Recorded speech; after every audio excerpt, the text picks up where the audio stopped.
From Atlanta, Martin Luther King III, the eldest son of Martin Luther King Jr. Mr. King is a human rights activist. So where am I going wrong, Mr. King?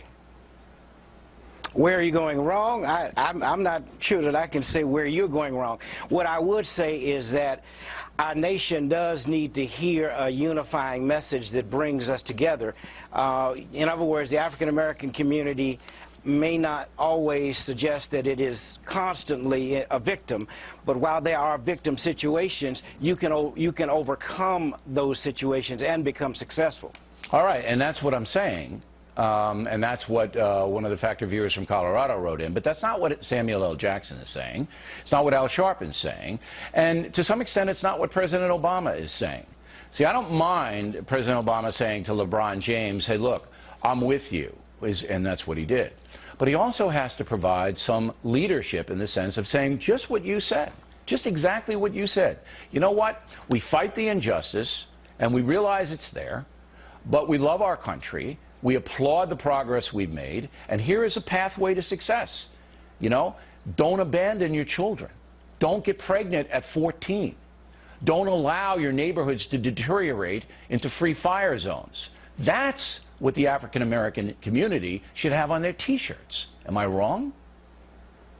Well, I think that's a part of it, but that's not the entirety. I do think that my dad said that injustice anywhere is a threat to justice everywhere. So, unfortunately, right now, the nation is focused on one segment instead of the whole. I think we need to use this opportunity to not just focus on that one segment, but to focus on the whole, so that we are addressing those issues just as we're addressing instances of police misconduct. Okay. Do you think America is a noble nation?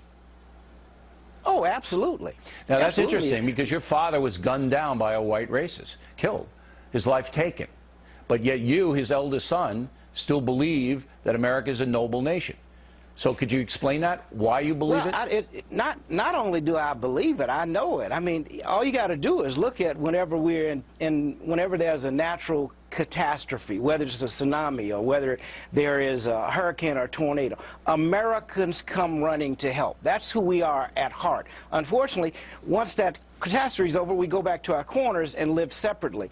I'm not suggesting we need to live in crisis all the time. What I am saying is when there's a crisis, we don't ask, well, are you a Democrat, are you a Republican, are you gay, are you straight, are you black, are you white? We come ready to help. That's no, we saw that in 9/11 after 9/11.